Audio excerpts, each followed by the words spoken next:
Cool. So, quiz tomorrow. Quiz tomorrow. Sorry, Paula. First day back, and it's a quiz tomorrow. Good thing you get to. We'll see. We'll see. So, as you know, most of this week has been order of operations, right? Right? Monday, it was order of operations. We learned PEMDAS. Please excuse my dear Aunt Sally, and the rules and all this and all that. Yesterday, we did the same thing, but we had to substitute variables with numbers and then do order of operations. Does anyone remember the rule when substituting a variable with a number? What must you do first? Substitute the variables with parentheses, right? So, cool. And then you do order of operations, standard, right? Today, same thing. We're doing some more order of operations. Sorry. But we're incorporating something new. Something called the absolute value. Does anyone know what an absolute value is? It looks like this.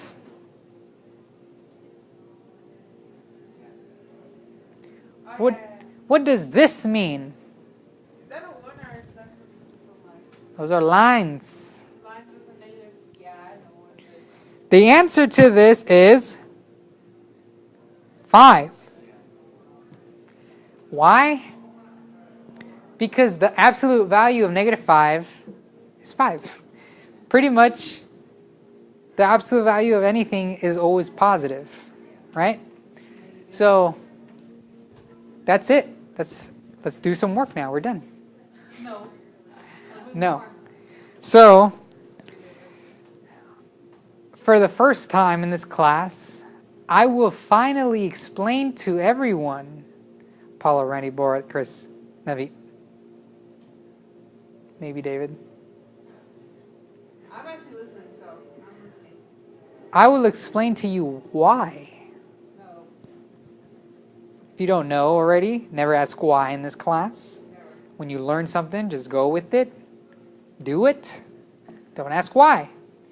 But you have to know why absolute value is always positive.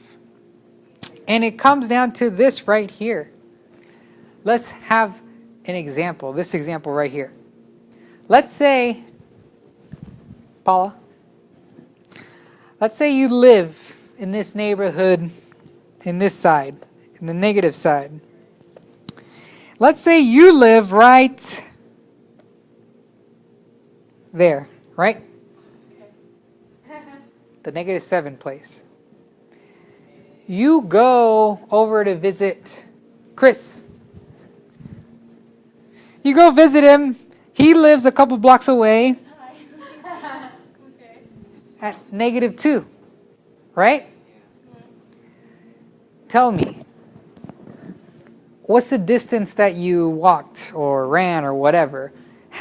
What's the distance between negative 2 and negative 7? 5 houses, 5 blocks. 5, whatever, right? Think about it. 1, 2, 3, 4, 5, right?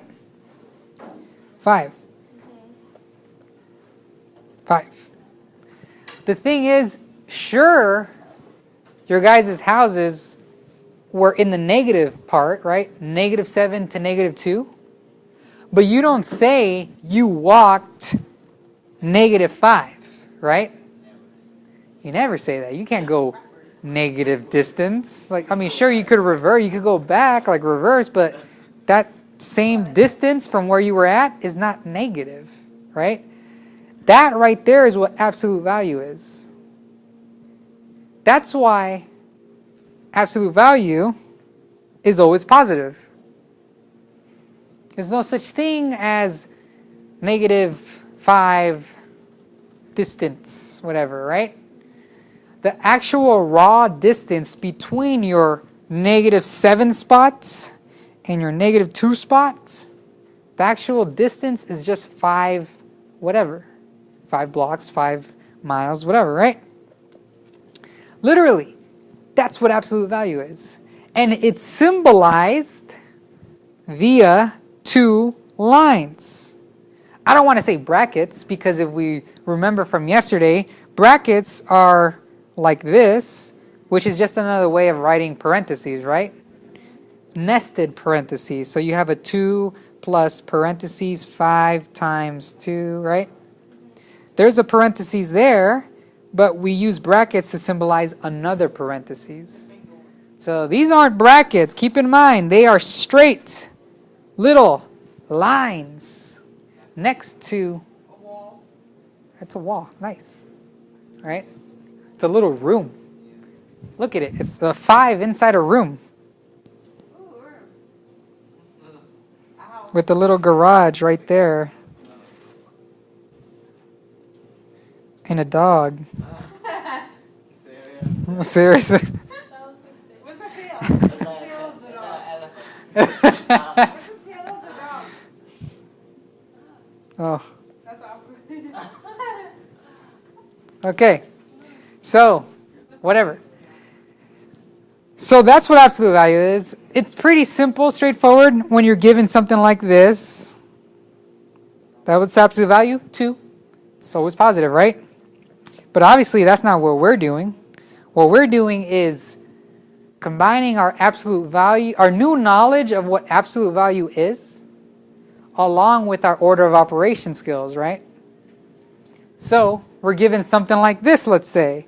Let's say we're given something like this.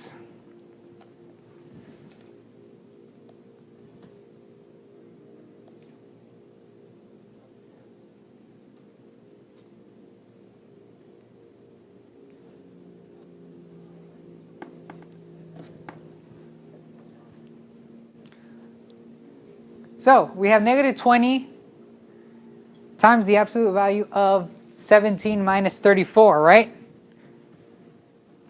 What do we got? By the way, treat the absolute value same as parentheses. We got to do what's inside the absolute value first. But just keep in mind, it's the absolute value of whatever that answer comes out to be, all right? So, what do we do? What's 17 minus 34? So our new problem looks like this. Oops. But we must solve that. What is the absolute value of 17? Negative 17, sorry. What's the absolute value of negative 17? 17. There it is. So you must think of it like this. What's negative 20 times 17?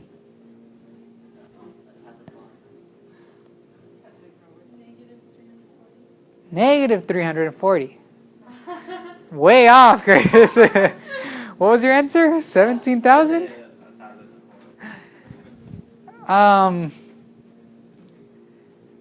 So that is incorporating order of operations along with our newfound skill of the absolute value, right? Let's do one more.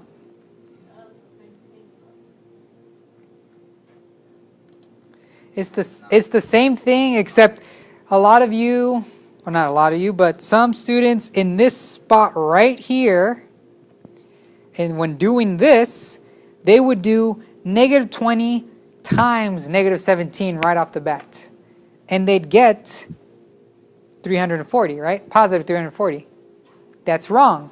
Why? Because you have to see that this, sure, these might be parentheses, sure, in terms of the rules. But it's saying, before you go any further, give me the absolute value of that negative 17. And that's why we got to go down to this step right there. Huh? Yes. If it's under the absolute value brackets. Walls, I meant. House. With a dog and a garage.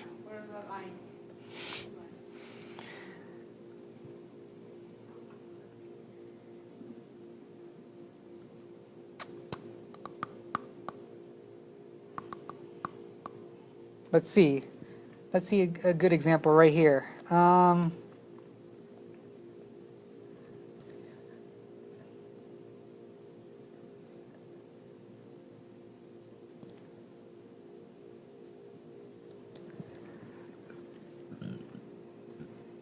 What do we do first?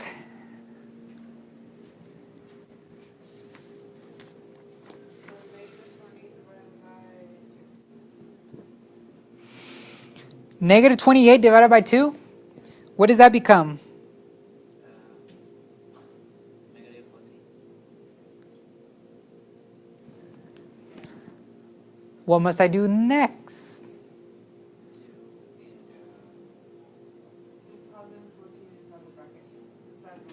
Yeah. What does this become? It becomes 14. The absolute value of negative 14 is 14, right? So now, what's negative 14 plus 14? 0. That's the easy one. Yeah. You want a hard one? I got you. I got you, Chris. Look at my light. I got you. For everyone viewing us at home in YouTube, Chris just asked us to do a hard one. Well, let's do it. It's not going to be so hard. I'm just messing. But it is something you guys got to keep track of.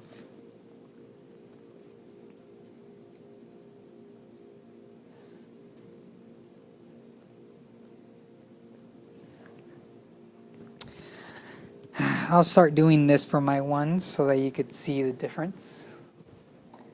Okay, so I have a negative absolute value of 8 plus 2 over the absolute value of 6 minus 1 plus 7. What does that equal? Well, how about we do our step-by-step process first? What must I do first? Sure, why not?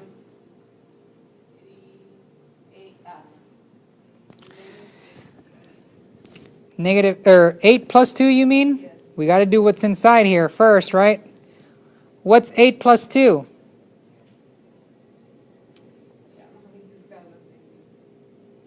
Oops.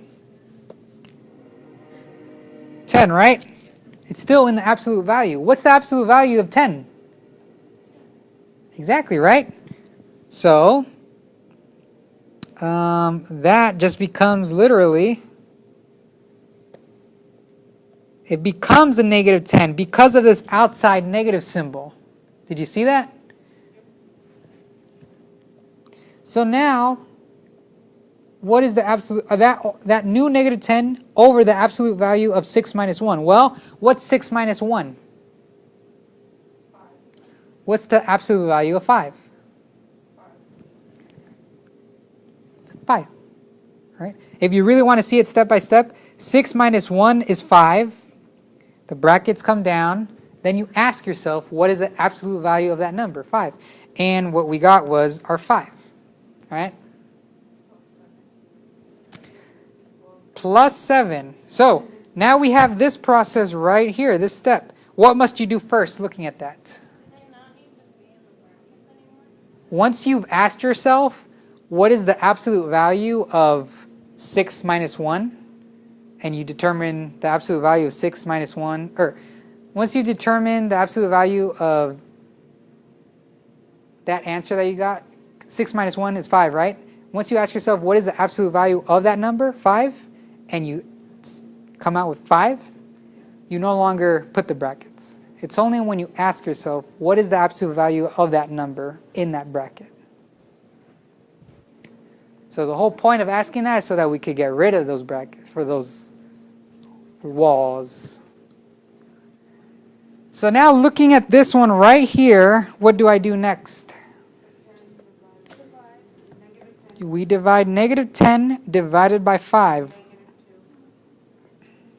Negative 10 divided by what? 5 is what? Negative 2 plus 7 is? Did I hear 9? If we remember our rules, it's addition different signs. What is my rules for adding integers with different signs? Find the difference and pick the sign of the bigger number. So the difference is 5. What's the sign of the bigger number? Positive. So my answer is 5.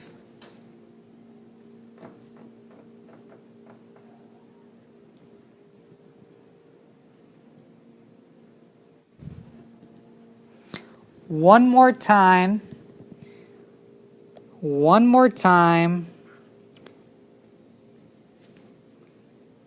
Step by step. What's 8 plus 2? You guys could have taken this approach, writing it step by step. Before you even go any further, what we should have done was honestly solve what's inside this parentheses. What's 6 minus 1?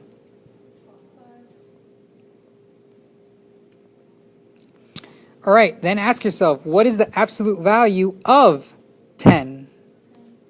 So this whole thing becomes, what's the absolute value of 5? And then that's where our final step was, -2 plus 7, which came out to be 5. So again, we ask ourselves, you should write it out again the way it is, but the moment you ask yourself, yo, what is the absolute value of this? That's when the walls disappear.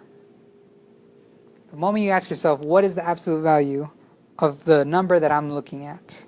Well, the absolute value of 5 is 5. The absolute value of 10 is 10. This negative just happened to be on the outside and it just tags along, right? Don't let those negatives ever trick you.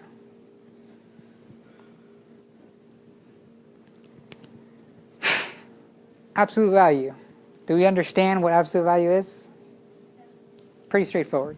So now we got to practice our skills with absolute value and combination with order of operations, which is all mostly that we've been doing all of this week. And the quiz tomorrow is going to be everything that we've covered, which is order of operations, substituting variables with numbers, and then doing order of operations, and then order of operations that involve absolute value. Right, are we ready for the practice problems?